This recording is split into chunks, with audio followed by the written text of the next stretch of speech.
Aisha, thank you so much for joining me. Um, Of course. when we got on the call, you started telling me that you just came from church. Before we get into anything about music, did you grow up in church? Yeah, Okay. How did that shape your relationship to music? Especially as a black, because you don't just go to church, you go to a black church. I do. Um, so let my parents tell it. I'm the reason why we go to church in some ways. Apparently when I was a little girl, I was at school and when we would talk about like our weekends, my classmates would talk about how they went to church and I could never say that. So at a very young age, I asked my parents, why don't we go to church? And they couldn't answer that question. And that's how we started going. Come on now. So I've been going to church since I wasn't born in the church, but I've been going to church since I was about 4 or 5 years old. So I was little. Um, and my parents always said that they knew that I was going to be a singer because I sang so much that it was annoying. So when I got to church, of course, I wanted to join the choir and things like that. And growing up at my church specifically, there were a lot of young people. So like there were a lot of people that were my age group. There were people that were like right above me. So the youth department in my church was really, really huge. And because that was such a big thing, we took part in a lot of stuff. So every holiday we were doing something, every celebration we were doing something. And I think church is kind of like where I found my voice in some ways. Um, but not necessarily found who I was as a singer. I think in church I realized I can sing. But I also feel like as an artist in some ways, church kind of put me in a box.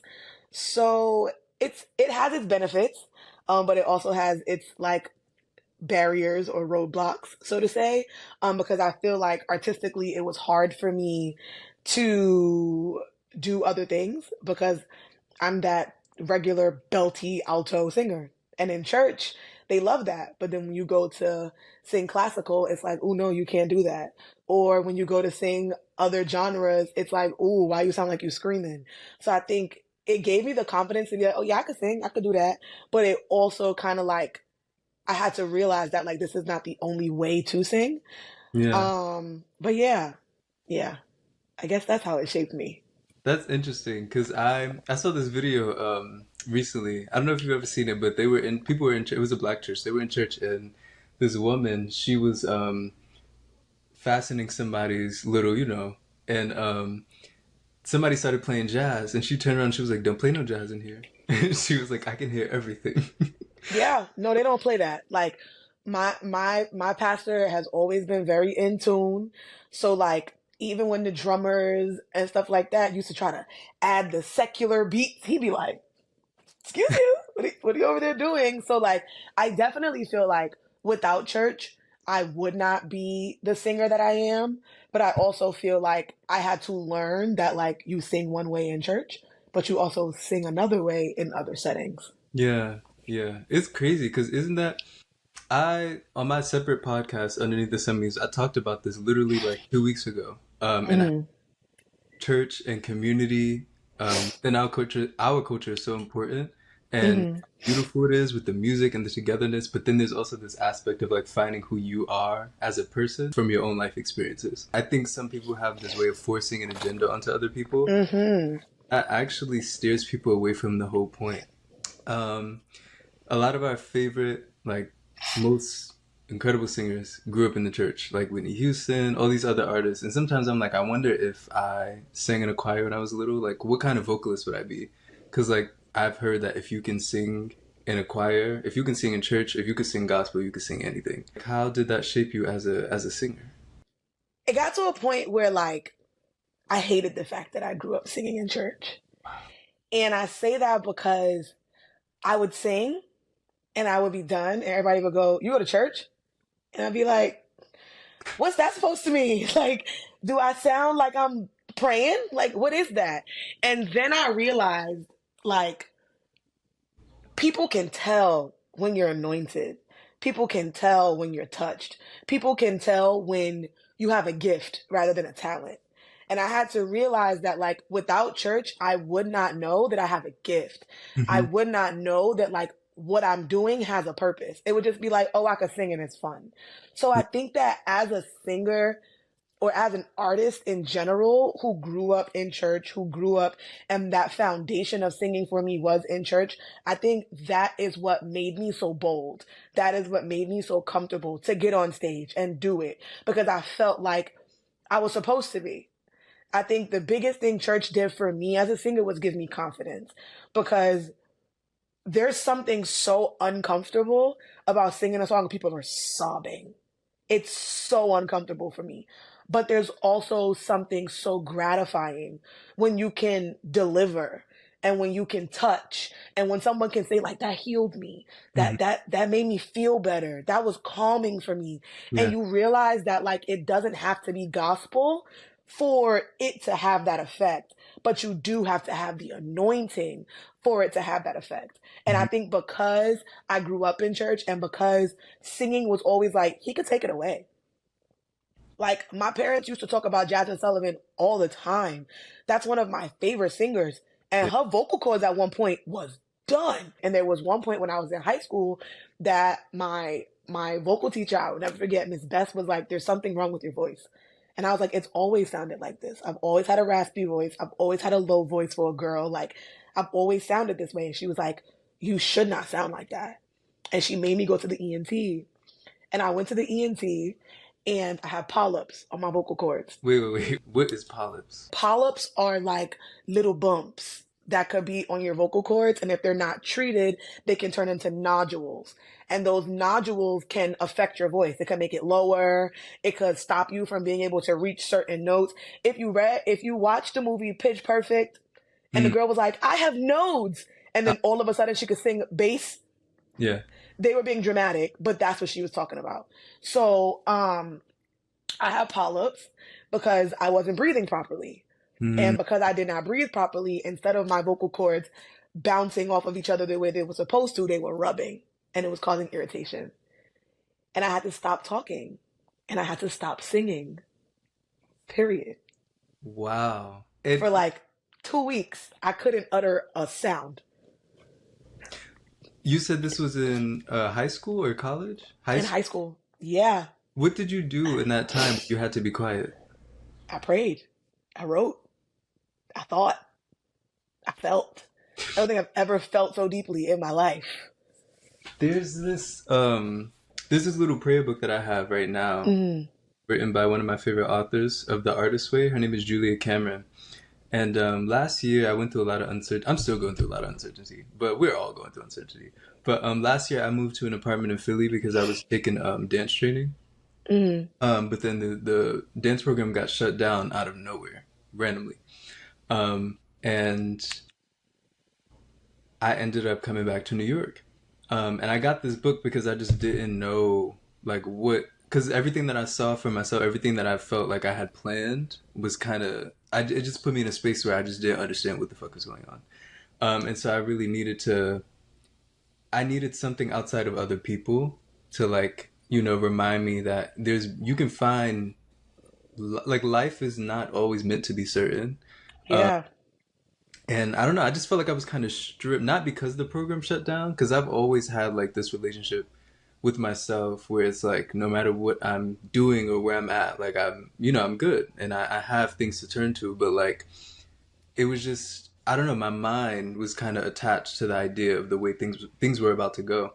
But mm, look, like what you just said about like having to go mute and then having to like face your thoughts and all that stuff. There was I can't find it right now in the book, but literally yesterday I was going out and I was like, let me read something, just one little quote in this book before I leave.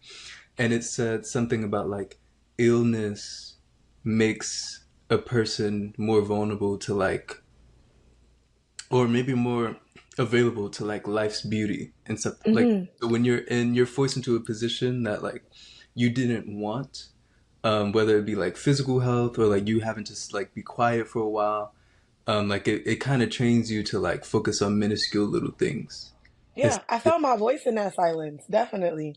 hmm, Like that silence definitely allowed me to hear what I wanted to sound like. yeah, And I think I never wrote so much. I never prayed so much. Like I was just like, whatever I gotta do for this to pass, whatever I have to do for this to stick, like I'm willing to do it because I felt like I lost a part of myself. Hmm. But then that's also when I had to be grateful for the gift and be like, you like thank you for bestowing that on me. So please let me keep it. Like don't do nothing. But even after that, like I took my training a lot more seriously. I took my preparation a lot more seriously.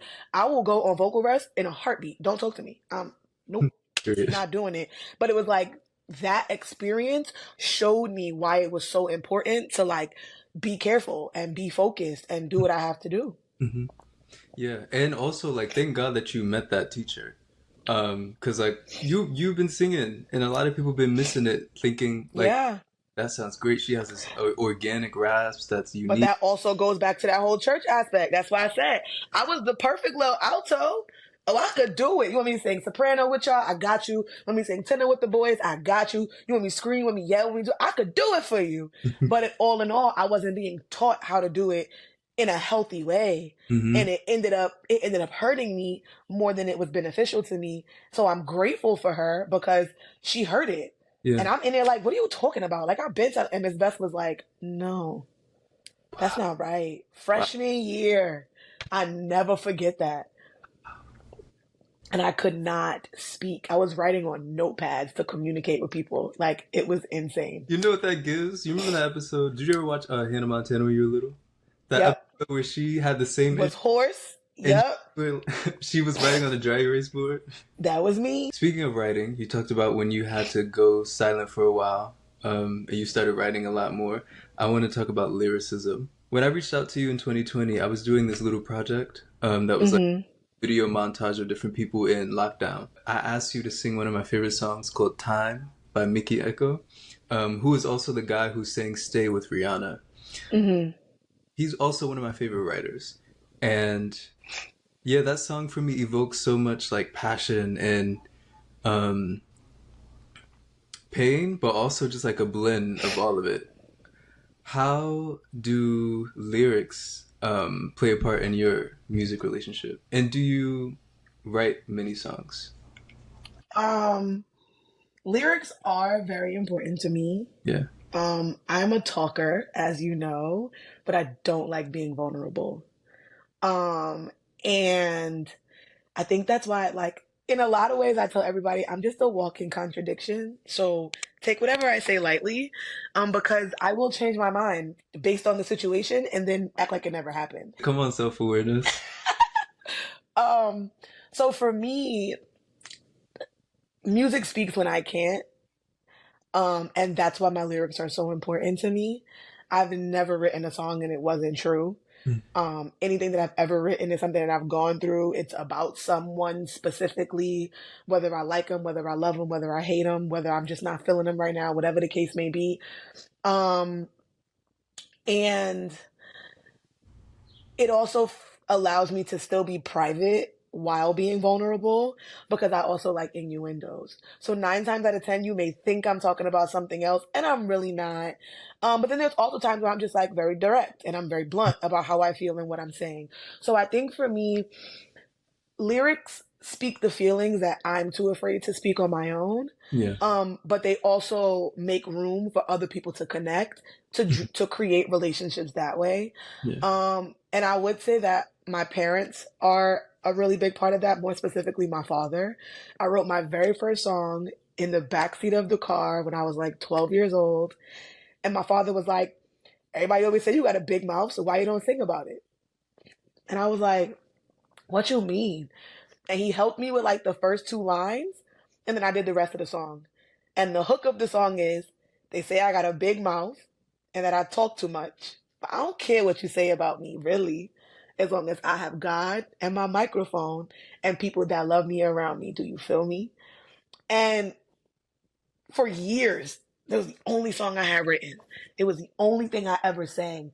But it was honest because everybody do say I got a big mouth, but I don't care because you want to listen to me talk, don't you? And when you want me to sing, who big mouth you calling? So like, I think for me, like, for that to be the very first thing that I ever wrote, I think it just showed me like how impactful lyrics can be. Because Yeah. up until that point, like I knew songs, there were songs that touched me, I had favorite songs, but I never understood why. And then when I sat down and I wrote Big Mouth, it was like, That's why I like that song, because those lyrics, I can connect with them. So I think for me, like, the biggest part of my lyrics is honesty. One song I have is called Distance, and it's literally about my dad. Literally about my dad. You know And what's crazy? everybody thinks I'm talking about a man. I'm talking about my father. I was gonna bring that song up because that's my favorite song of yours. Oh, Because the lyrics are so vulnerable. And I always thought, because you put it out in 2021, I always thought about a relationship and no. to leave a guy behind. And then I was listening to the lyrics again before we got on this call so I could make sure I knew like which one specifically I wanted to bring up. And I was like, I keep making it clear that I do not like it here. What is here? And then I was like, this is not about a romantic relationship. This is an innuendo. And I love that because things are more digestible to people when it's about a romantic relationship. And some people don't have the capacity to like sit still for something else because it might make them feel uncomfortable. They might relate too much. Like also within our community, like familial healing is something that really like it's a big deal. And people kind of stray away from that a little bit. And a song that also did this that I love is it's a song by Alicia Keys. I think it's Unthinkable or something else. Or maybe like Try Sleeping with a Broken Heart. She said that it wasn't about a relationship, it was about her relationship as a black woman to America. And I was gonna ask you like Yeah. lightly without trying to project that onto you. So I'm glad that you said that. And Distance was the next thing I was gonna bring up in terms of lyrics. One of my favorite lines in the song is it's time for me to start my own journey and I'm not completely sure that I can bring you along. The reason I connected to that line at that time when you put that song out is because at that time I was moving to Philly and I was going through something with a close friend and I realized that they weren't completely honest. And one of my biggest triggers is dishonesty. Like I would share some really exciting news or something I was doing with this person and they would be like, oh, that's cute. Just very like I'm not happy for you kind of thing, and then just Yeah. other things where they would lie about certain things, and it just really started to. I think once the light switch goes off for me with somebody, it doesn't come back on, and I don't want to resent anybody, so I had to exit stage left.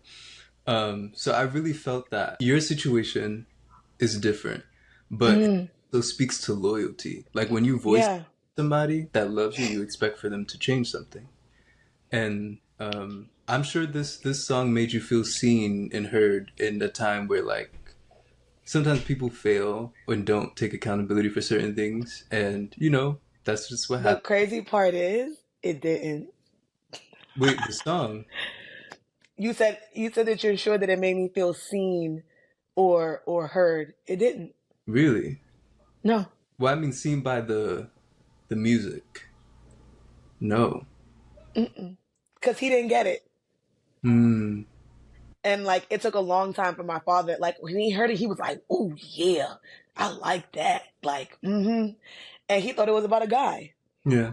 And like my parents and I have a pretty close relationship. So in my head, I'm like, "What guy you think I'm talking about?" Like, I'm not. Was I with somebody? I was with my boyfriend at the like I was with my current boyfriend, but like Hmm. it was fresh. Like he and I hadn't gone through anything. It wasn't like it was this big thing. And then like the relationship that I was in previously was in like high school. So Yeah. like it wasn't like I was going through something for it to seem like I was talking about a guy for people that knew me personally. Hmm. And when I popped the bubble for him and was like, "No, it's about you," he couldn't take it in the moment because he was defending what he was doing and couldn't really hear me. Yeah. But I wrote that song sobbing in the shower one night, and I just clicked on the record and just started singing because I didn't know what else to do. I was frustrated, I was angry, and it was like my father and I have always had a very close relationship, and that was the first time that I felt like nothing was working. Yeah. And not I feel like the song is very like dramatic in some ways. So not like the first time and then I was just like, I'm throwing in a towel, because there had been roadblocks in our relationship before Yeah. and we've always been able to work through them. But it was like at that moment, no matter how much I tried to compromise no matter what I said, no matter how I said it, no matter how calm I was, no matter how emotional I was. Like, it was just never clicking. And then I finally got the words out, and he's like, "Oh, yeah, you're talking about a man." And I'm like, "The man is you. What are you talking about? Like, how do you not see this? How do you not see yourself in these lyrics?" And then when I finally said it to him, it was like, "Oh, like, that's how you feel?" And I was like, "Yes. I've been telling This that. is, I've been saying this to you and you haven't been hearing it." And Mhm. my father's favorite line is like, "I hear you differently now. You may have said this before, but this time I heard you." And for a long time, it was hard for me to understand what that meant until you're in that position. Because there could be things that your friends, like perfect example of the situation you were talking about, you could have voiced that on several occasions, right? And maybe that friend just didn't understand it in that way, or they wasn't picking up what you was putting down until you gave that dissonance, and it was like, "Oh, that's what he meant by that." And it might be too late. You know what I mean? So Yeah. it's like, I had to respect the fact that it took the song and it took me popping his bubble for him to hear what I was saying. Not just to listen to it, but to like hear it and digest it and understand it. And after that, we were able to have a much deeper conversation. But yeah, a lot of people be like, what man you was talking about? Who broke your little heart?" I'd be like, "My father." What you talking about? Like, What's beautiful about that is that that's a lot of people's story. That's hell. I'm not a woman, but that's my story too. You know what I mean? Like we all have, and you never know because people don't talk about it, and that's the power. no. And I know that you say like that song didn't necessarily give you the result that you wanted, that you deserved. Hmm. Um, but like it definitely at that time I heard you in a different light because I also Yeah. it was about a relationship, but re-listening to it today, like I hear you and I value the vulnerability. My favorite music is the most vulnerable Yes. music because you feel like you're connecting with somebody, uh, Mm.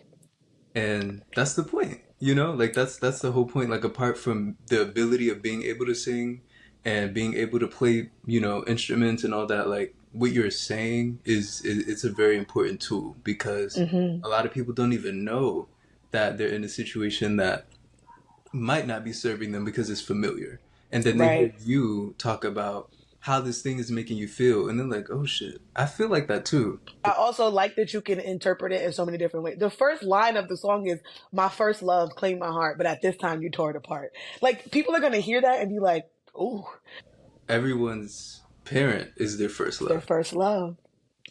Wow. You ate no crumbs. Yeah, That's beautiful. And it's funny, you just say you're a walking contradiction because you don't I like am. vulnerable. And then it just so happens that like your most vulnerable song is like, in my opinion, the best.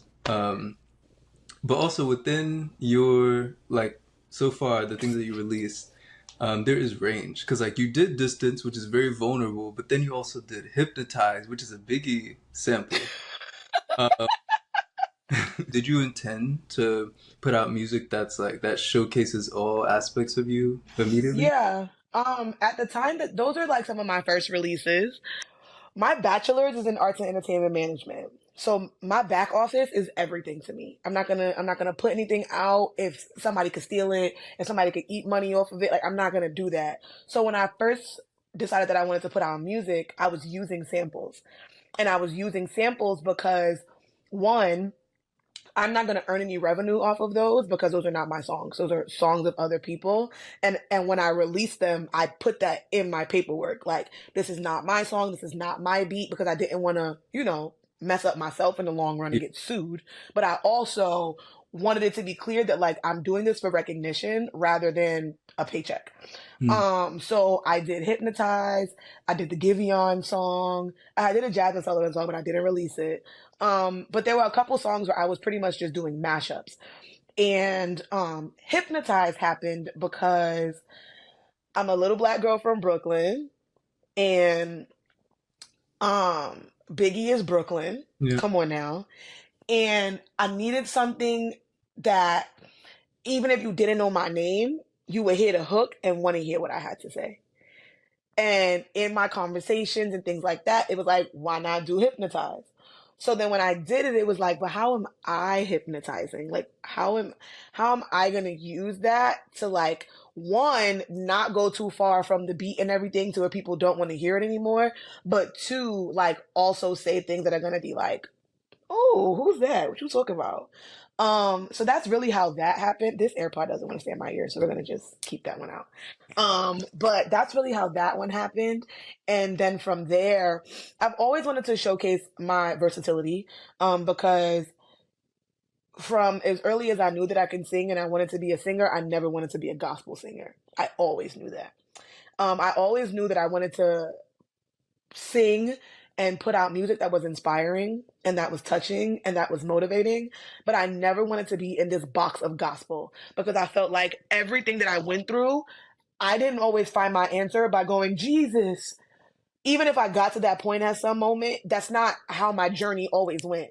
And I want to talk about being in love, and I want to talk about being angry, and I want to talk about, like everything, I want to talk about life. I want to talk about my experiences. And I feel like when you come out as a gospel artist, it's difficult to do other things because then people put you in this box. And then when you no longer do it, they judge you. You know what I mean? And I didn't want to be judged. Like, think about all of the gospel artists who went secular, or think about artists like, what's her name? Kiara Sheard. Mm. She's born into a gospel family and was singing secular music and was judged and was talked about because of that. So it was like, I never wanted to be in this box. So I always knew that when I started releasing music, I need to showcase my versatility from the beginning so that I can draw in an audience and they can see what I'm capable of. Yeah. And now that I have an audience, it's like, okay, this is what I do for real though. You ready? Mm-hmm. So I think that's what the mindset behind it was. But I think Hypnotize is so funny. It's such a fun song. I love shooting the video. I had a great time, but I just think it's so funny. And your pen, like you really did that. Like Thank you. Bars. And also it was beautiful to see you on the stoop. Was that your family? Yes. That was beautiful. And then Thank you. on St. James. If you're not from Brooklyn, St. James Place is the street that's dedicated to Biggie. Yeah, I shot a portion of the video in front of his apartment building where he grew up. Wow. So when I'm in the black and white and I'm in front of that apartment and it's the scene that comes up from above, that's on his stoop. And then I did some shots in front of his mural. And then like it had to be a regular Brooklyn vibe. So I also did some shots at a block party. It was fun. And like all of my family is in it. My parents, my cousins, like that stoop scene, that's the village. Like that's my people's. So that definitely was fun. My mother was getting me greased up, my father cutting my hair, like everybody played their part. It was so fun though. It was definitely a good time. And they all had me on their shirts. It was so cute. It was fun. I love that. Before doing this, we spoke about your like past relationship with the producer and how you guys worked on music. What is that like for you? One thing that I was taught from very young was the power of networking. My parents always were like, it's not about what you know, it's about who you know. And then going to Frank Sinatra, best school ever. Sorry. But going to Frank Sinatra and being surrounded by so many other artists, I networked every day. So a lot of the stuff I do now are with people that I met in high school when we were doing stuff together. So networking was always something that kind of came naturally because of the type of school that I went to, because of the type of settings that I was in. I was typically around like-minded artists that were doing the same things that I was doing. So as I got older and began to expand, the first studio that I was working with, that happened because a girl I knew from college had a friend that was a rapper and needed someone on a song. And she was like, oh, I'm gonna hit up Aáisha. And she hit me up and like I wrote the hook. Her song is called Infidelity by Major Way. And I'm a feature on that. I wrote the hook and we went to the studio and I met the producer there. But then I also met like one of her, he's not her manager, but he's like on her team. Yeah. And he does like artist events. So from going to the studio and then meeting them, I started going to some of his artist events. So then when I was looking for a studio, I was like, oh, why not go back there? Because I had a good time. I liked the producer, things like that. And that kind of became my studio home for a very long time. So all of the songs that I have out right now were produced there. So I think working with other people artistically is always something that I've enjoyed. As much of a talker as I am very shy. I don't like doing stuff by myself. I don't like stepping out of my shell. I will sit there quiet and just watch like a fly on the wall the whole time. And I really had to learn how to break out of that. And going to those events helped me to break out of my shell because you go to so many, you start seeing the same faces. Then you perform and they start learning your songs. They perform and you start learning their songs. Y'all add each other. Oh, I want you to sing here. I want you to rap here. Things like that. And it kind of created a little community for me in Mhm. a way of artists that were like on the come up with me, doing the same things that I'm doing, which I think was very beneficial and I'm very grateful for because now I can go to a networking event and be like, hi, I'm Aáisha Naté. How are you? Mhm. Opposed to being nervous and wanting to stay in the back burner. Nope. I don't like going by myself. But if I have to, I will.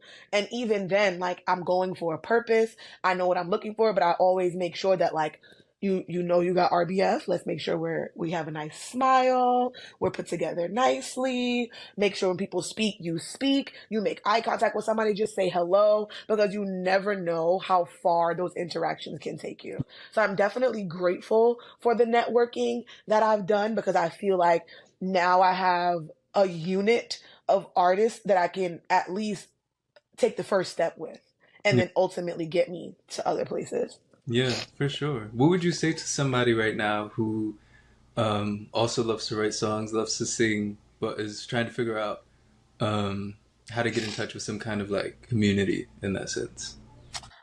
Um, Honestly, just do it. I think one thing that I was afraid of was how am I going to be received? But like one of the easiest ways to get an idea of it is go to a karaoke night, go to an open mic, look on Eventbrite, look on Google, go out with a friend and get on stage that one time. And like after you do it, the amount of people that will come up to you, there's been times where I've gone on stage for an open mic night and feel like I bombed and then I leave or I'm trying to dip out and they'd be like, wait, no, like I want to talk to you. Like, oh my God. And it's like people receive you differently than what you see yourself. Like you're not third person point of view on you. You don't know what that looks like. So even on your worst days when you feel like your outfit not right, your hair not right, your clothes not right, you don't like your colors, you're wrinkled, you feel like you didn't sing your best, you couldn't hear yourself, the mic was off, the music was messed up. All of those things could be going wrong and somebody in that audience is still going to be like, "Ooh, you heard that? Cuz Yeah. I heard that." So it's like once you get out of your head about it is when you're able to do the next big thing. But Mhm. as long as you're stuck in your head, it's like you're never going to make it happen. Being a singer sometimes like other people sometimes make it seem like an image. I feel like sometimes people forget that like it's a relationship. Sometimes it shows up for you even not even just you singing but listening to music that you love, like we touched about when we started, like artists that Mm. see you through their lyrics when other people can't. What are some of those artists right now besides Jasmine Sullivan that you really connect to, that you feel like you resonate with? Um, so like growing up, still to this day, Prince is my all-time favorite. No one is better than him. I don't care what you say. I don't care what hives you're a part of. I don't care how many hee-hees you do. Prince is the end all be all. Love him. That's my dad. Um, but then also like Erica Badu, Ari Lennox, Tiana Taylor, Jade Nova. Like, I just love artists that just put they everything on the track. Yeah. Like after you listen to their song, it just feel like they was in there like, Mhm. like I got like finally that's it. Um, Other artists, oh, there's so many. Whitney Houston. I told you Jasmine Sullivan, Aretha Franklin, Gladys Knight. Like growing up, I did not listen to hip hop. On my way to school, going to school, getting picked up, I heard hip hop like when I was at school at the parties. My father played old school R&B and soul, the blues. That's what I Yeah. listened to growing up. So even now as a singer, it's like I'm very bluesy, I'm very soulful. I think about like old school Motown. I love Motown. I think about quartets. I think about the background singers, the oohs and the ahs. Like those are the kind of things that I'm listening to when I listen to a song. Cause I Yeah. feel like those are the parts that like put it all together. I also think about artists that just have like a really good pen. Like what's his name? He sings Mutt. What is his name? I don't know the song. You do know Mutt. Mutt? How does it go? Baby, I'm a dog. I'm a mutt. Oh, Leon Thomas. Leon Thomas. But he also has written so many other songs. Mm-hmm. He has a beautiful pen. Who else has a pen? Marsha Ambrosius. She has a beautiful pen too. Like, there's so many people that just write. Yeah. Neo. Victoria Monet, circling back to her, she's responsible for a lot of Ariana Grande. Mm-hmm. And it's crazy because like the music industry is really built off of black women, like 100%. Yeah. The pen, the production, the soul, and yeah, always quality over quantity. And then like Lauryn Hill put out one fucking album, and it outstands almost mostly. Changed the world. It didn't She have to. changed. But then you also think about like writing is so it's such like a it's such a process. Cause even think Mhm. about that song that Whitney Houston sings, but it was for Dolly Parton. Yep. Yeah. And it's like there's so many songs like that where like you have to learn as a writer. Cause okay, my father rapped when he was younger. So I grew up, my aunts and uncles were old school hip hop artists. So Roxanne Shante, Dana Dane, Chubb Rock, those are the people that I grew up around. Case. And one thing Case said to me was, Aáisha, you write every single day. Even if it's just a line, write it down. Every single day you should be writing something new. And after you finish writing it, remember that that song might not be for you. Yep. Because I may not be able to deliver it the same way somebody else can deliver it. No matter what, you exist in what you're doing. Like sometimes when I don't listen to Ariana that much, but when I do, I can hear Victoria Monet. Mm-hmm. I'd be like, this could have been a Victoria Monet song. Yeah, and it's like when you do It, your research and you connect the writer to the song, you can hear that person. And then you can also make the decision for yourself, like, I can see why you chose this artist to sing it. yeah. I can see why you chose because like one perfect example of that is One Night Only in Dreamgirls. Mm-hmm. When Beyonce did it and One Night Only, and then when Effie came out, One Night Only. It's like it's Crazy. two completely Crazy. different things. But when you think about like the feeling, like what feeling am I trying to invoke by this? What do I want someone to take away? What do I want someone to think I'm talking about? Like when you consider all of those things, sometimes you have to make that hard decision of like, give it up. And one thing that I was asked from very early on is like, how much are you willing to give up as an artist? Because every song I write, even if it's the closest thing to me. How do you choose beats? Like when you're working with other producers, do they reach out to you with a beat, or do you listen to things? So I typically write first. Okay. And then I'll have like a rhythm in my head, but just going back to what I was just saying about like what I want that song to come across as may change like the rhythm that I had in my head. So oftentimes I'll write the song and then like I've had sessions where like I just want to come and listen to beats. Yeah. And like I just want to listen to the beat and see what it make me feel like. So like perfect example, Such a Fool. I Mm-hmm. wrote that song and then I went to the studio and I was like, I just need to hear beats because I didn't have any more beats. I had gone before and got a bunch of beats from him and then I had used all of them, trashed some of them. So when I was ready to release some new stuff, I went in, I listened to the beats, and I was like, this song makes me feel this. This beat sounds like this. This beat sounds like that. But also since I've been releasing music, I do have some producers that have like my sound, and have sent me some beats. I have not used theirs yet. I've played around with some of them, but typically what'll happen is I'll have a session where I go in for like 2 hours, 3 hours and just listen to stuff. I want that. I want that. I want that. And then I'll take those beats home Mm-hmm. and like like as I take the beat, I'll write down whatever song it sounds like to me. And Yeah. then I'll go home and I'll play around with it. There has been times where like I may have something written and I hear a beat and I think that that fits it and then it doesn't work out and I end up just writing something else to the beat completely. But majority of the time I write first and then I get beats and then I alter based on the beat. Yeah. Was Such a Fool, did you initially write that to be like a mid-tempo kind of song? Or was it like a slower? Okay. No, it was always like that. Such a Fool was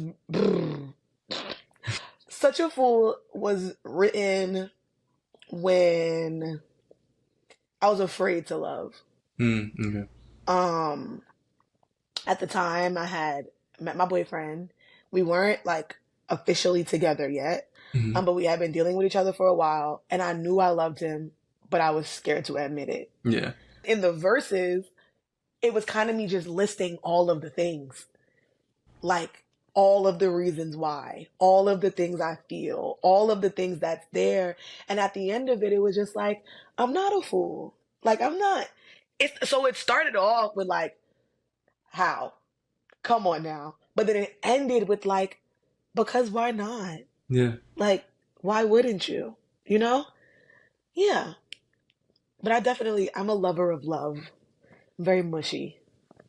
I love how the cover of the song is the definition of fool.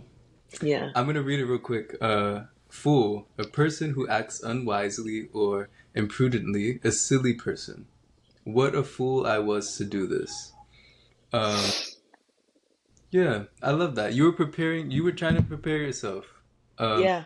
but I love how the song is a conversation with you and yourself. Hmm.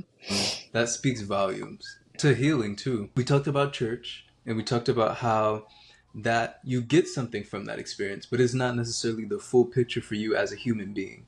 And then Hmm. from school, you were taught that like you need to take care of your voice. Like there's more to it than just how you sound. And then through life, like you got to actually write these songs from your own actual experience. So, because I feel like sometimes we tend to put faith in one place, like in an institution, in a school, in a university, in a church, but in reality, it's everything. Like it's Hmm. you, because you were born alone. You were brought into this world with this gift, and everywhere you go, you kind of pull something from it along the way.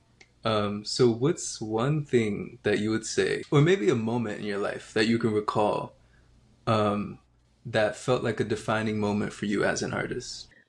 I don't, at the time, I didn't think it was my defining moment. Hmm. But as I reflect, I think it's definitely where I found myself. Yeah. When I was younger, I would say I was maybe about, I was young. I was like 10. I was a baby. And my parents sent me to Aiken, South Carolina for the whole entire summer By to yourself? stay with my grandmother. Wow. And I hated it. The people out there was slow. She put me in camp and they just wanted to fight me all the time because I was this little girl from Brooklyn with an accent and I didn't think I had an accent, but they thought I had an accent. And my grandmother was older, so she didn't do much but go to church. And down south, they have revival every other week. So we used to be in church from sunup to sundown, like nonstop. But I had joined the choir and I went out there and I had went to camp and I ended up in the newspaper for the camp, not for singing. I think I don't really remember, but I was in the newspaper some way, somehow. Somebody came and they ended up interviewing me and they did like this thing and I was in the newspaper. And then I went to the choir and I was singing with the youth choir. And that was my joy. The youth choir was Mm. my joy while I was out there because it was the only thing that felt like home. And I had learned a song and I sang the song and they let me lead it. And it was this girl there that was like angry. And she was so mad that they let me lead the song Hmm. because like I don't go to church Was there. she? I was just there to visit. She was from there. Uh, Yes. I was just there to visit. So what they did is they let me lead the song, but then they had her learn it because when I would leave, she would be the one to lead it. Yeah. And then on that Sunday when we sang it, I sang like the majority of the lead part, but there was a portion that she sang. Mm. And prior to singing the song, I called my dad excited. And I was like, Dad, I got a solo. I'm singing. Da, da, da, da. And it was just like, I was just so excited. And I was like, you got to hear me singing. You got to hear me singing. And I sang the song for him. And my dad is not a crier. If you want to see my dad cry, get him a card for his birthday or make me sing. And he'll sob his eyes out. But he's not a crier at Mm. all. And my dad said to me, Aáisha, you found your voice. And I was like, what are you talking about? Like, leave me alone. I'm excited to be leading the song. Like, I'm just telling you I'm leading the song. That's it. Mm. And he was like, you found your voice. And I was like, what? And I came home and I kept singing the song. Mm. And to this day, I don't remember it anymore, but like, I feel like if I were to hear it, it would just bring back the memories. I don't remember the song because it wasn't like a song that was out. It was a song that like the youth director wrote or something like that. So it's not like a song that I could just go back to and listen to. But I came home and singing just felt different. And I couldn't figure out why. And then I started writing. And then I started performing. And then I said, I'm a singer. And it was like, it hit me in a way where it was like, he was right. Like I did find my voice. And I don't know if it was the solitude. I don't know if it was just like wanting to be back home. I don't know if it was just the fact that that was the only thing that made me feel like myself. But like I poured everything I had into that song. Mm-hmm. And ever since then, I've never sang differently. And not that like I haven't evolved, but like the feeling, the effort, the mindset has always been like every single time you sing it, you got to sing it like it's yours. You got to sing it like no one else could sing it. You have to sing it in a way where it's going to be impactful. And from that summer on, I've told everybody, I'm a singer. I'm a singer. It doesn't matter what I'm doing. I'm a singer. I'm a singer. And then as I got older, I had to find a way to define myself. Mm-hmm. Because the people are like, who are you as an artist? And I'm like, I don't know. I'm a singer. I've been singing my whole life. I write. But then I started telling everybody, I'm just a simple soul who found herself in a song. And like, even talking about it right now, it clicks. Mm-hmm. Because it's like, in that moment, my father heard something that I did not hear. Yeah. And as I got older, I did not realize that it followed me. But now, when I'm asked, who am I as a singer? I always tell them, I'm a simple soul who found herself in a song. And what song did I find myself in? Whatever song it was that he wrote back in that summer when I was 10 years old and all I could do was sing. Nothing else made me happy. All I could do was sing. And I think that moment defined me as an artist. Mm-hmm. Because that moment is where I saw like, it's bigger than just you can sing. It's bigger than you have a gift. It's bigger than people like to listen to you. This is personal for me. Like Yeah. when I don't know what to say, I sing. Mm-hmm. And sometimes it's just sometimes it's just oohs, sometimes it's just a riff. Like sometimes it's not even words, you're just humming. But when I don't know what to do, I sing. When I don't know what to say, I sing. When I don't know who to call on, I sing. When I don't have anything else to do, I sing. Yeah. Even in my silence, it was like I was hearing myself singing. I was watching videos of myself singing. Like it was like, no matter what, you can't take my music from me. You can't take my voice from me. Even when I'm sick and I'm hoarse and it hurts, I can sing. Mm-hmm. So I think the biggest takeaway from me was like, there's going to be a moment that's going to define you. And even if you don't see it in that moment, at some point you will. All in all, I think that moment is it. 10-year-old Aáisha in Aiken, South Carolina. For people who want to connect to your music and you, please share your Instagram and where they can find your music. My name is Aáisha Naté on all platforms. On Instagram, it's _ Aáisha Naté sings, and then everything else is just Aáisha Naté. You can find me on Apple Music, Google, YouTube, all the things. I'm everywhere. I don't have anything current coming out, but I do have some things in the works. So keep your eyes out and you'll be hearing from me soon.